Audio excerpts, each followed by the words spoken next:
याच्यामध्ये जी तफावत आहे, याच्यामध्ये असणारा जे द्वैत आहे, पूर्वीच्या साधू संतांनी जे जीवन जगले ते केवळ आणि केवळ भगवंताशी एकरूपता यावी म्हणून म्हणत, परमात्म्याशी एकरूपता यावी.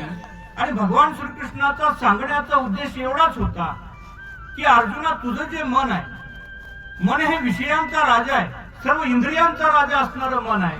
आणि त्या मनाला म्हणजे जोपर्यंत तू भगवंताचं अधिष्ठान देणार नाहीये मनामध्ये, ते तोपर्यंत तू चिंतन करणार नाहीये, तोपर्यंत भक्तीचा जो आनंद आहे तो प्राप्त होणार नाही. लक्षात घ्या, आम्ही भक्ती सगळी जण करतोय, पण भक्ती करत असताना सुद्धा भक्ती कशी असावी की मनामध्ये खऱ्या अर्थानं देवाचं चिंतन असावं.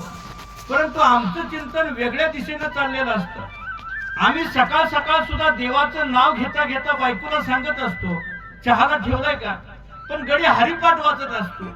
हरिपाठाचा आणि चहाचा अर्थार्थी संबंध नसतो, तरी सुद्धा त्या ठिकाणी त्याची अवस्था तशी आहे. भक्ती ही सोंग करण्याची प्रथा सध्या निर्माण झाली. पूर्वीच्या साधू संतांनी जी भक्ती केली ती खऱ्या अर्थानं मनापासून केली. ज्या विश्वकर्मा जयंती आम्ही साजरी करतोय, सुतार समाज जो आहे ना, तो समाजाची जर पार्श्वभूमी जर आम्ही पाहिली, या समाजामध्ये अनेक संत महात्मा होऊन गेलेले. जे संत जळोजी मळोजी महाराज नावाचे संत आहेत, त्याच बरोबर भोजलिंग काका नावाचे संत होऊन गेले आणि ज्ञानयोगी संत या कुळामध्ये जन्माला आले.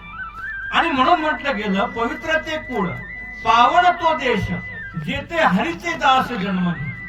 म्हणजे समाजाची जी पार्श्वभूमी आहे किंवा खऱ्या अर्थानं भक्तिप्रधान असणारा समाज आहे. आणि खऱ्या अर्थानं जर आपण इतिहास जाणून घेतला तर संत जळोजी मळोजी नावाचे जे दोन संत होऊन गेले की ज्याने भक्ती मनापासून केली, ज्याने संत आपलं जे जीवन आहे ते पांडुरंगाच्या चरणावरती समर्पित केलं. आता त्याच्यानंतर गायला चांगलं शिकले, बोलायला सुद्धा चांगले शिकले, पण खऱ्या अर्थानं अध्यात्म जे करायचं होतं ना, ते अध्यात्म आजपर्यंत कोणी केलेलं नाही. आणि म्हणून जे संत जळोजी मळोजी महाराज हे उस्मानाबाद जिल्ह्यामध्ये हळंगूर नावाचं गाव आहे, त्या गावामध्ये जन्माला आले होते.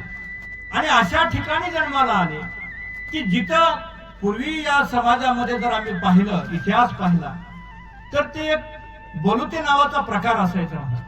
आणि त्या बोलुत्यामध्ये काम करत होते.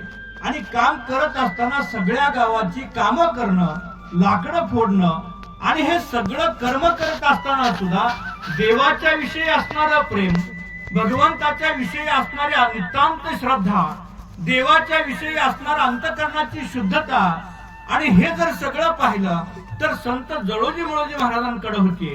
लहानपणापासून भक्तीची, प्रेमाची एवढी आवड असायची. खऱ्या अर्थानं त्या काळामध्ये सुद्धा लहान वयामध्ये, आज जसं तुम्ही महाराज सगळी जण इथं बसलेला आहात आणि आपण सर्वांना ज्ञात आहे की आपण एकादशी जी आषाढी असेल, कार्तिकी असेल, त्या सगळ्यामध्ये आपण जात असतो. तसं संत जळोजी मळोजी महाराजांना सुद्धा एक प्रेम निर्माण झालं.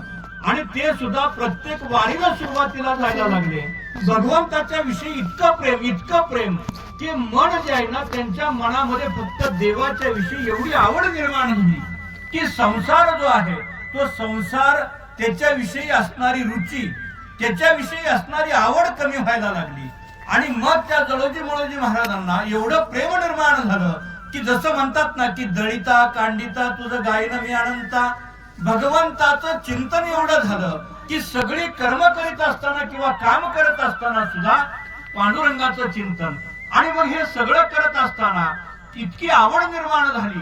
आणि त्या जळोजी मळोजी महाराजांवरती एक प्रसंग असा आला की कामामध्ये लक्ष कमी आणि भगवंताच्या चिंतनामध्ये, जसं जगद्गुरु तुकोबरायांचं झालं असेल, जसं आमचे संत दामाजी महाराजांचं झालं असेल, कामामध्ये लक्ष कमी आणि देवाच्या नावावरती, देवाच्या नामस्मरणामध्ये स्वतःला एवढं झुकून गेलं होतं, जसं भगवान श्रीकृष्ण अर्जुनाला म्हणतात की अर्जुना, तू मन हे मीची करी, तू जोपर्यंत तुझ्या मनामध्ये मला अधिष्ठान देणार नाही तोपर्यंत खऱ्या अर्थानं भक्तीचा आनंद प्राप्त करू शकणार नाही.